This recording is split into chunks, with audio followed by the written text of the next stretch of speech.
Welcome back, YouTubers, to our edition of the British Fist TNA Impact Wrestling Review with us, the British Fist. Catching. Mr. Parkin here. With no power comes no responsibility. Nothing sums that better up than NJ here, people.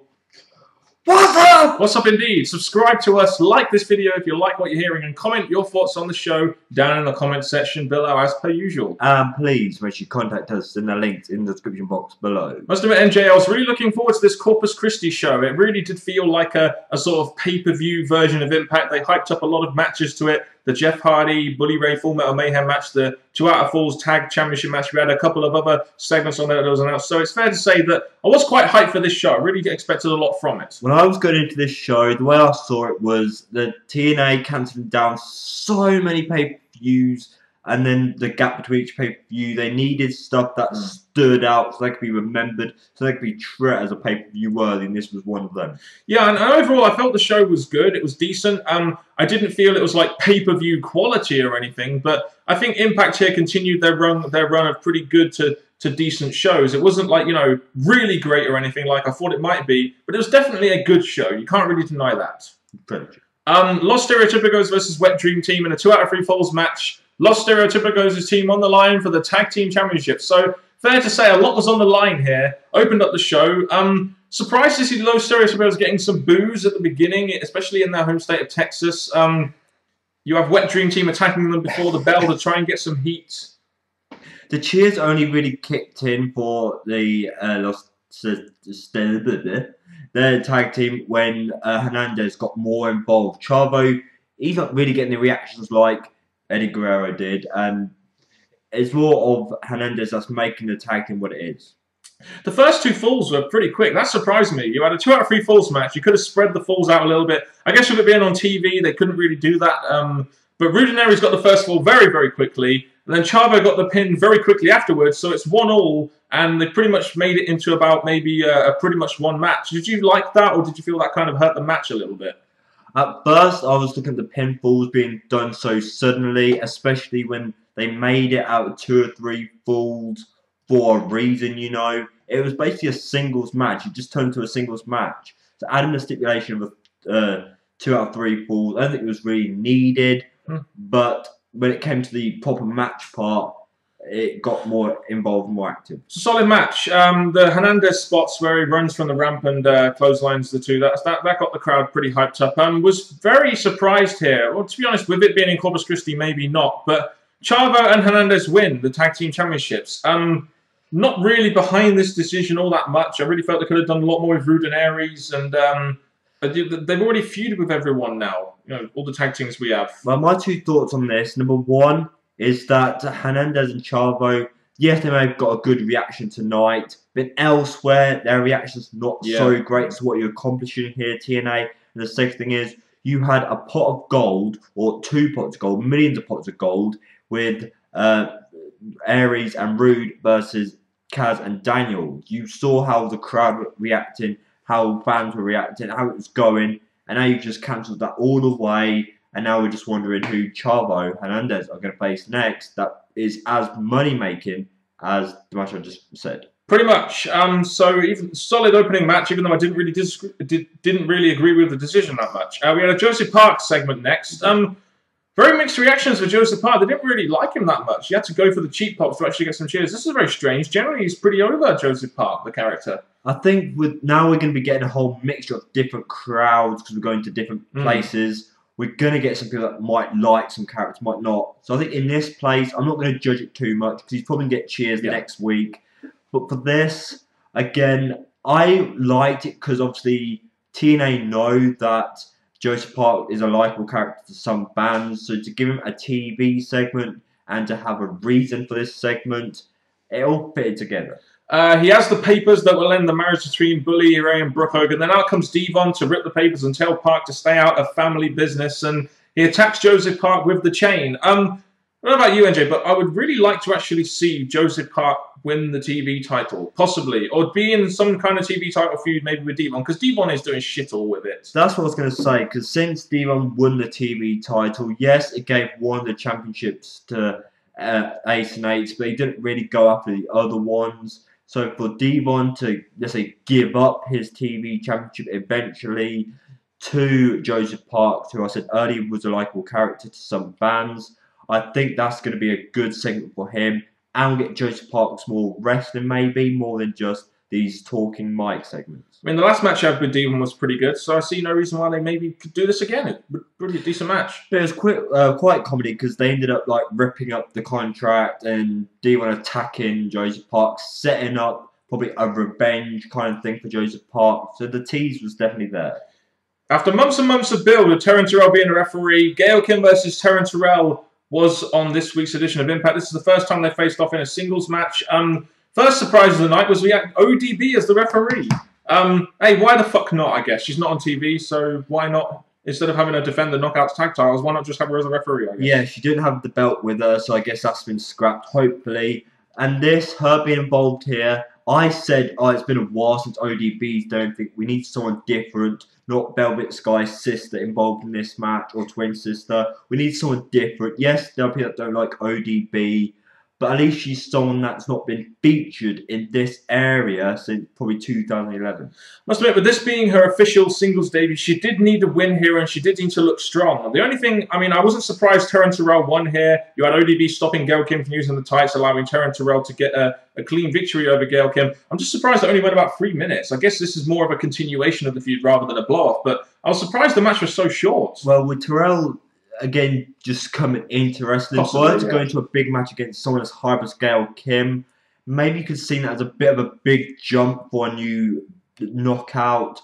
But for that way, the way it was, you couldn't judge too much on Terrell, but she beat Gail, so there'll be more to come. She looked decent in the ring. It's a new knockout there. I'm happy there's a new knockout in there somewhere. You had the interview with Terrence Terrell afterwards, and she says that she wants to get physical with more divas. No, more knockouts, I should say. I must admit, I wouldn't mind getting physical with Terrence Terrell. You mean Velvet Sky? Terrence Terrell, thank you. Not Velvet Sky. Well, a threesome with those two with me would be pretty fucking awesome. I know a lot of you guys out there will agree. Our main event of this show really shouldn't have been a surprise. It was AJ Styles giving his response to what had been going on between him and Hogan and the Aces and Eights. We had that little tease earlier on in the night of Anderson giving him another shirt, so that kind of helped that. You have Hogan coming out to what was a really, really good response from the Corpus Christi fans. The Corpus Christi fans loved Hulk Hogan. You have AJ Styles just about to cut a promo when James Storm and Bad Influence kind of interrupt him, and Bad Influence try and lead him astray while Hogan and James Storm are trying to bring him over to TNA. You know, what do you think of this segment? The main storyline of basically was Hogan and AJ and Ace and Eight, or AJ and James Storm. I really thought it was a bit of even though it helped the segment got them on TV, I didn't really think that Christopher Daniels and Kaz were really needed. Yes, them coming out added something to that segment, but to be honest, by the end of the segment, they just were left, and it went back to the original idea, which was James Storm and AJ. So I'm looking, thinking they really weren't needed. Yeah, I guess the whole reason for them being out there was the fact that they were trying to give AJ kind of extra options. He can go with Ace and Eights, TNA, or with Daniels and Kaz who fight the world like superheroes, you know, so it's giving extra options there for AJ. Essentially, at the end of the day, I'm pretty glad AJ Styles just walked off, even though he was supposed to give some kind of decision. I think he should just fly like a lone crow like Sting did in '97. So I don't really see him too much point in them revealing too much here. Keep it compelling by not giving the audience all that much to work with just yet, anyway. Well, at the minute, he's going to be getting James Storm next week, which makes a heel going to get to face, probably because Hogan made the choice for him. So there's still a chance the Ace and Eights could help AJ get the win next week, but we'll give you more of our thoughts next week. Should be a damn good match, I'll say that. Kurt Angle versus Garrett and Wes Briscoe is going to be next week at a backstage promo with Kurt Angle, and Mickey James versus Mitch Teschmacher in a #1 contendership match, which kind of just came out of nowhere. Spoiler for the first match, Angle wins. Second one, yeah, Mickey James comes out of nowhere, but I'm not going to complain. It's putting Mickey James back on TV, back to a place, and Test, who's not really been on TV for a while, is there. When was the last time these two were actually on TV? And now they're all of a sudden in a #1 contenders match. I'm just saying. Joey Ryan versus Rob Terry. This is kind of filler. This is just to get Rob Terry a win. I just wonder. I know they have Rob Terry on TV and he's a babyface. I just wonder what plan they have for Rob Terry. It's kind of similar with Matt Morgan. Like they have all these teases with Matt Morgan and Hogan, like they did backstage, and it doesn't really seem like they actually have any direction for either of these guys. And is it actually going to lead anywhere, what they're doing with Rob Terry and Matt Morgan in both those separate segments? Well, let me cancel this down. Number one, Joey Ryan fans, how do you feel? Your guy's got a TNA contract. He's in TNA. And what the hell is he doing? He's not really done anything since he got his contract. So you got what you wanted, fans. And now we have Rob Terry. Okay, there. And Matt Morgan, at least they're still doing it week by week. He's saying something to Hogan. So hopefully, when Hogan's finished with Buddy Ray in the Ace and Eights, unless Matt Morgan joins the Ace and Eights, something more is going to come from this. I just wonder, because they've dropped the ball so many times with Matt Morgan. They're doing these teasers and teasing. I just wonder if they're actually going to go the whole way with Matt Morgan this time. I just don't really have that much confidence in TNA 2, even though it could be a compelling storyline. Don't get me wrong. The gut check segment this week. This Wow. So we had Magno and Adam Pearce. A lot of the internet fans wanted Adam Pearce to go through. So in typical mainstream company style, Magno went through instead. I kind of understand why. I mean, you know, they don't really have a guy like Magno in TNA, whereas they have a fair amount of people like Adam Pearce in the sense that he's a more serious wrestling character. So Magno made it through to the decision, which kind of surprised me. So Christopher Daniels gets released or gets fired back to OVW, whatever he's going to do. This masked character, okay, Rey Mysterio's older brother, he's here getting involved, and basically he doesn't even make it too. So to be honest, you've lost two guys. Yes, you've got all these Ace and Eights guys who are meant to be debuting, make a name for themselves, so you don't need any more, because then wrestlers are going to get left behind. But I didn't think, what's the point in this?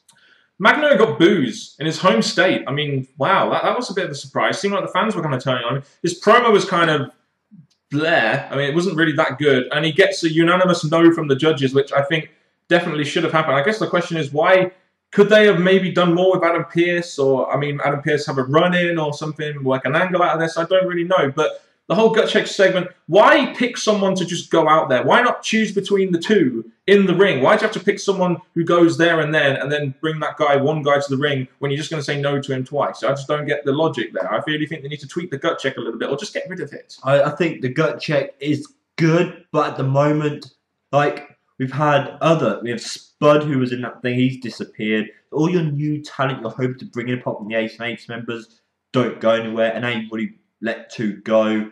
I just thought this was not a waste of a segment because it was still gut check week, but nothing came from it. Most of the shows, most of the show's praise would probably go on this main event. Bully Ray versus Jeff Hardy. The main event of a show generally dictates how you feel about a show because it's the thing you see last. Full Metal Mayhem, which is a match that both these guys are very familiar with, aka TLC matches, for the World Heavyweight Championship. It's been built up for 4 weeks now. I was very, very excited to see this match between the two. It was interesting that Bully Ray had that backstage promo with the Ace and Eights saying that you swear that you should not help me, and you know I want to actually beat Jeff Hardy pretty clean. This is the way you should be booking a heel that has confidence in himself, a guy that does not need his other boys to get him a win. So for him doing that, I really felt that made Bully Ray look like the supreme big guy of the Ace and Eights, the leader, the champion. So for that, it definitely made Bully Ray look good going into the match. Yeah, basically just not a cowardly heel. He actually wanted to go out there by himself without help, even though he could have legitimately, legally had help from Ace and Eights. It's a Full Metal Mayhem match, which is no DQ. So yeah, this was interesting. Some really good spots here, actually. I mean, we've seen a lot of these kind of spots from Jeff Hardy before, but there's no doubt this guy really does put his body on the line in these kind of matches. We have that swanton bomb through the table from the top rope to the outside, even though the table broke when Bully Ray sat on it the first time. And I swear that Bully Ray put himself on the table, but that's just a little thing I saw. He went, "Oh, I'm gonna get on it." Yeah, well, that's kayfabe for you. And the other thing is, we had Brooke there who got a slap on Bully Ray. But the main part of this match was the fact that, in my opinion, I think Jeff Hardy being a fan favourite, he did get a lot of offense in this match. And he took a lot of bumps as well. I'm saying Bully Ray didn't, but it looked like it was more Jeff Hardy was having the upper hand throughout the match. And Jeff Hardy took a hell of a lot of bumps as well. I've got to appreciate Jeff Hardy for that. And the ending comes when Jeff Hardy's on the top of the ladder and Bully Ray gets handed the hammer by Taz and hits him pretty much directly on the head. And he falls through the table, allowing Bully Ray to win. You have the Ace and Eights celebrating in the ring with him to end the show. And that's the first thing Taz has done since the wedding. Yeah. Well done, Taz. Taz actually did something, even though he still stunk on commentary. So he did. But Bully Ray retains the championship, which we predicted. Bully Ray, now I'm looking forward to seeing Yes, he didn't do anything illegal wrong in that match, so maybe Buddy Ray's going to move on to someone else. But for this match, I think it was definitely a good main event. Yes, indeed. And we'd like you to leave us your thoughts on this show down in the comments section below. And how do you like me now, Worthless Mortals? As you saw in the WrestleMania review, the Raw review, I, Terminator MJ, exterminate the fucking Worthless Mortals known as the Tea Time Guys. And believe me, you're never, I repeat, never going to see them again, because I made sure that their bodies are disposed of. Surprise, asshole! Oh yeah! Just when you thought you were safe, just when you were riding that wave of momentum, here comes the thorn in your side to take a shit on your front lawn. What? You thought you were safe? You thought that killing those 2 aces and eights tea time jobbers would scare me off? I shit scarier things than that. And you think that invading my channel and spewing some lame-ass tough guy talk is gonna intimidate me? You know, technically this is my channel.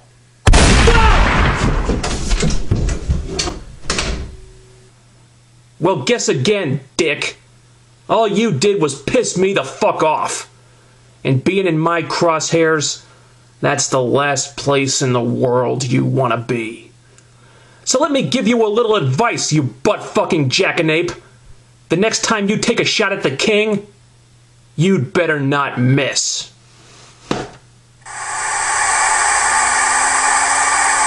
Until next time, Worthless Mortals, British Fist, Ball Killer, 4-Dimension Ball Killer, the best is yet to come.